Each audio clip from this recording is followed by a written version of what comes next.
Hello students, स्वागत है आपका अपने यूट्यूब चैनल दर्शन बायो वाला में। आज का हमारा टॉपिक है सेल बायोलॉजी का एक बहुत ही इम्पोर्टेंट टॉपिक, गोल्जिकाए यानी गोल्जी बॉडीज़। गोल्जी बॉडीज़ जो है उसकी खोज की अगर हम बात करें तो गोल्जिकाए की खोज का श्रेय जो है वो जाता है कैमिलियो गोल्जी को। किसको जाता है? कैमिलियो गोल्जी को।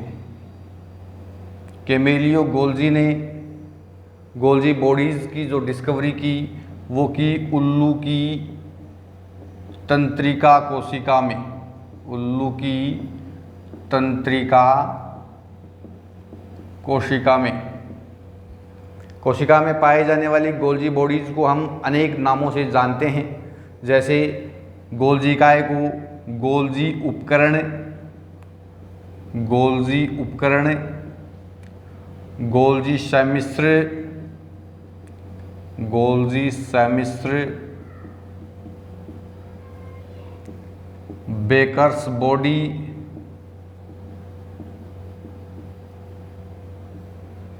लाइपोकॉन्ड्रिया, इडियोसोम,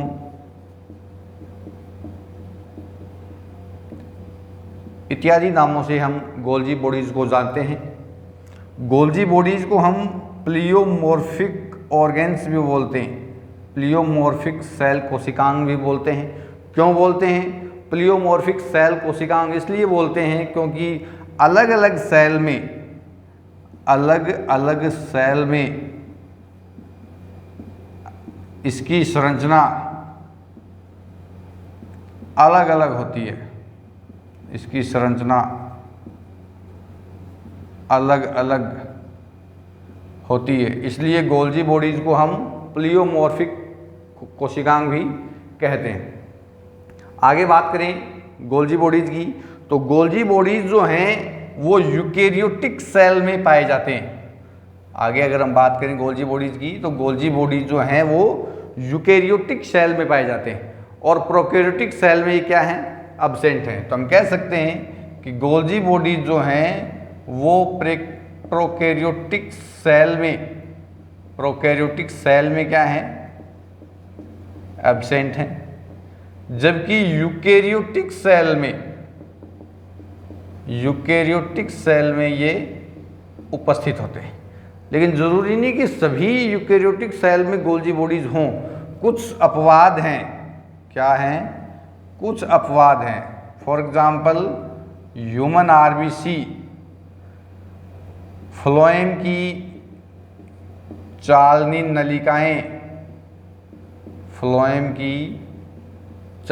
नलिकाएं, इसके अलावा कवकों में ब्रायोफाइट्स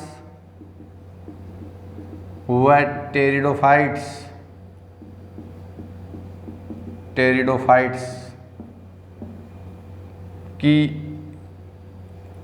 के युग्मकों में ये सभी क्या हैं? एब्सेंट है। प्रोकैरियोटिक सेल्स में गोल्जी बॉडीज एब्सेंट हैं, यूकेरियोटिक सेल्स में भी गोल्जी बॉडीज पाई जाती हैं, लेकिन ह्यूमन आरबीसी, फ्लोएम की चालनी नलिकाएं, कवक, ब्रायोफाइट्स और टेरिडोफाइट्स के गैमेट्स, इन सभी में गोल्जी बॉडीज जो हैं वो एब्सेंट होते हैं। इसके अलावा प्लांट सेल में भी गोल्जी बॉडीज पाई जाती हैं। वेरी इंपॉर्टेंट, प्लांट सेल में भी गोल्जी बॉडीज पाई जाती हैं, लेकिन हम इनको यहाँ पर गोल्जी बॉडीज को नाम देते हैं डिक्टियोसोम। क्या बोलते हैं? डिक्टियोसोम। प्लांट सेल में जो गोल्जी बॉडीज पाई जाती है, गोल्जी काय पाई जाती है, उसको हम डिक्टियोसोम कहते हैं। गोल्जी बॉडीज की अगर हम संरचना की बात करें, तो हमारे पास इसकी संरचना में तीन मुख्य घटक हैं। देखो कौन कौन से हैं तीन मुख्य घटक संरचना में? हमारे पास में तीन घटक हैं। एक तो है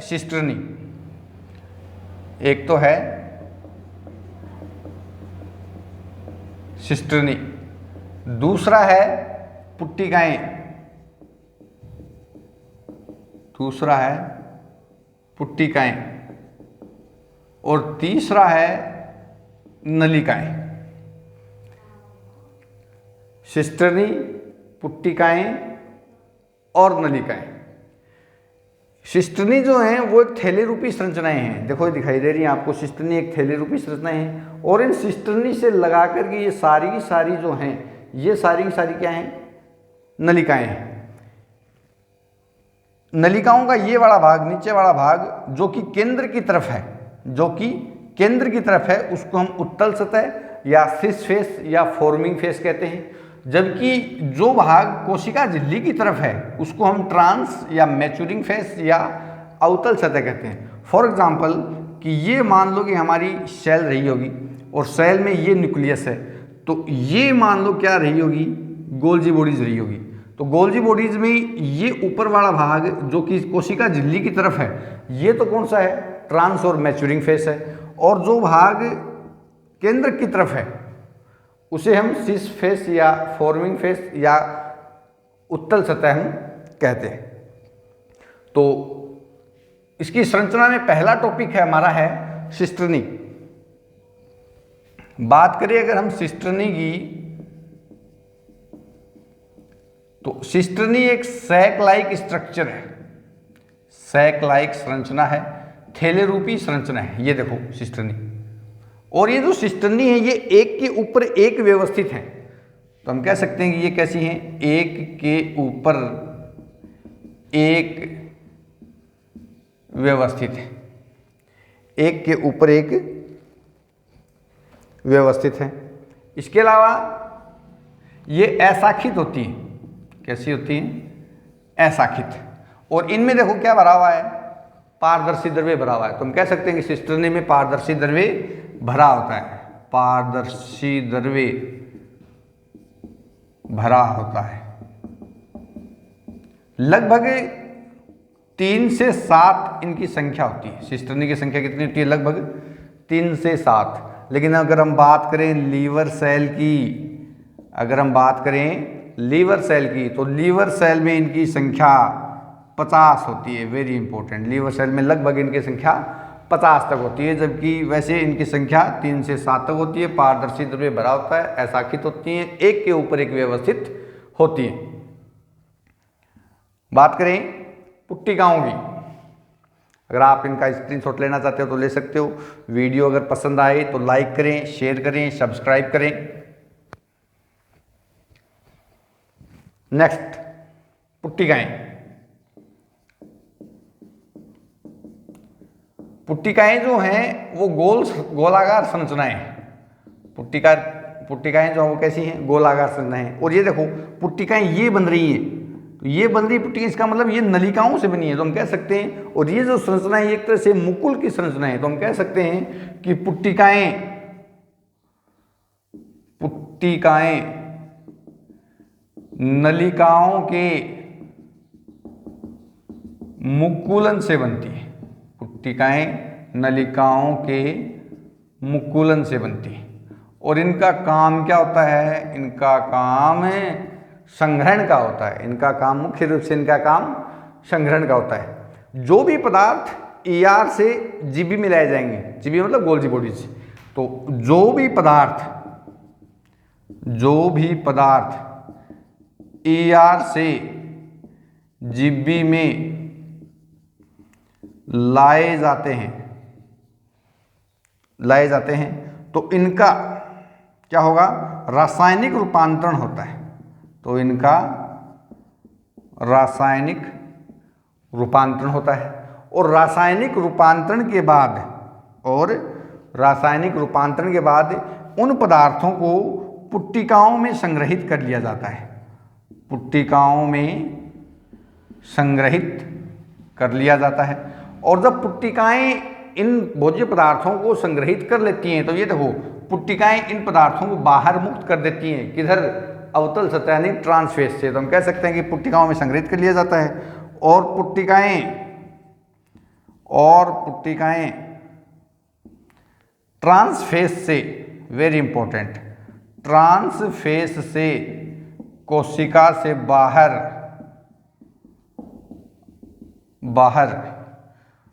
पदार्थों को क्या कर देती हैं, मुक्त कर देती हैं। याद रखें, जो भी पदार्थ गोल्जी ईआर से एंडोप्लाज्मिक रेटिकुलम अंतर्द्रव्यी जालिका से गोल्जी बॉडीज में लाए जाएंगे, उनका रासायनिक रूपांतरण होता है और रासायनिक रूपांतरण के बाद उन पदार्थों को पुट्टिकाओं में संग्रहित कर लिया जाता है और फिर वही पुट्टिकाएं ट्रांसफेस, मैच्योरिंग फेस या अवतल सतह से उन भोज्य पदार्थों को पुट्टिकाएं जहाँ वो बाहर कोशिका झिल्ली की तरफ से दूसरी सेल में मुक्त कर देती है। नेक्स्ट है नलिकाएं। नेक्स्ट है नलिकाएं।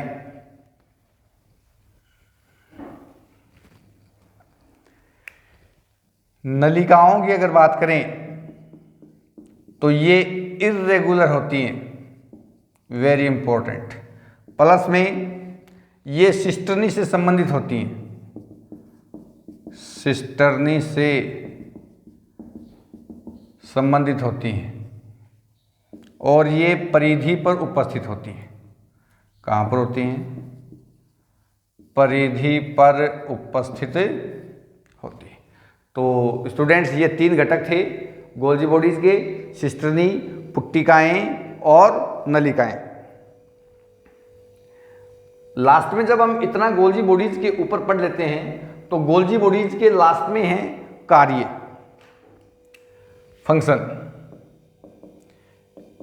एक तो आपको याद रखना कि गोल्जी काय जो एक स्रावी कोशिकांग है। गोल्जी काय कैसा है?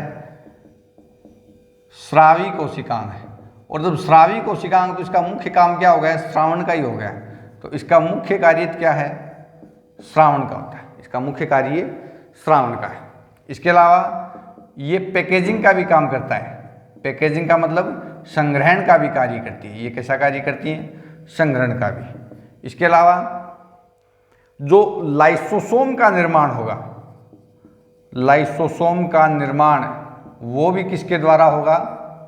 गोल्जी बॉडीज के द्वारा होता है, क्योंकि ईआर और ईआर से बनती है जीबी और जीबी से बनती है लाइसोसोम। तो लाइसोसोम का निर्माण करने का जो कार्य है वो भी किसका है? गोल्जी काय का है। इसके अलावा जब कोशिका द्रव्य विभाजन होता है, कोशिका द्रव्य विभाजन, और कोशिका द्रव्य विभाजन भी किसमें? प्लांट सेल में। और प्लांट सेल में कोशिका द्रव्य विभाजन होता है कोशिका पट्टी से। वेरी इंपॉर्टेंट, याद रखें, कोशिका पट्टी विधि। और ये जो कोशिका पट्टी बनती है, ये कोशिका पट्टी भी किससे बनती है स्टूडेंट्स? ये भी गोल्जी बॉडी से ही बनती है। तो कोशिका द्रव्य विभाजन के दौरान जो कोशिका पट्टी बनती है, जिससे एक कोशिकाएं 2 कोशिकाओं में विभाजित हो जाती हैं, तो वो कोशिका पट्टी भी गोल्जी बॉडी से बनती है। इसके अलावा शुक्राणु का एक्रोसोम भाग, शुक्राणु का एक्रोसोम भाग भी गोल्जी बॉडी से बनता है, गोल्जी बॉडी से बनता है। शुक्राणु का एक्रोसोम वाला भाग भी गोल्जी बॉडी से बनता है। इसके अलावा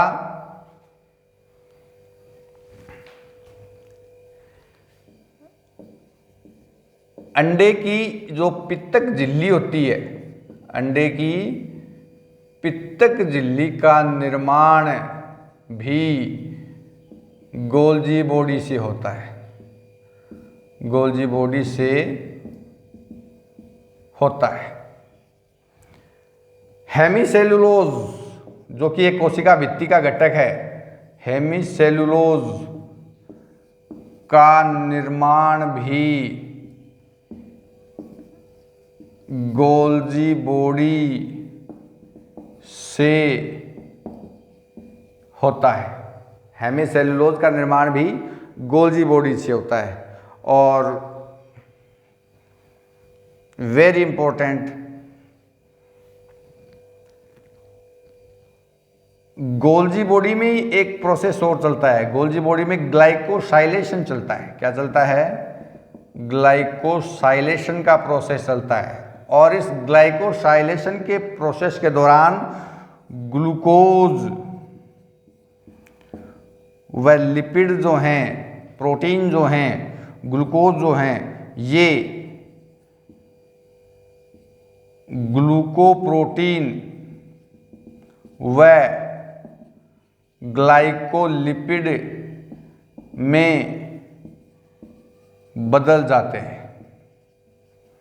और सेल मेम्ब्रेन का एक बहुत ही इम्पोर्टेंट घटक कार्बोहाइड्रेट, और उस कार्बोहाइड्रेट का भी एक मुख्य घटक सियालिक एसिड का निर्माण भी गोल्जी बॉडी से होता है। तो स्टूडेंट्स, ये कंप्लीट वीडियो था गोल्जी बॉडीज़ के ऊपर। आने वाले टाइम में हम सेल बायोलॉजी क्लास 11th और 12th के बायोलॉजी के सभी वीडियोज़ लेकर के आते रहेंगे। तब तक आप चैनल पर बने रहें, वीडियो को लाइक करें, शेयर करें, सब्सक्राइब करें। Thanks for watching video. जय हिंद, जय भारत।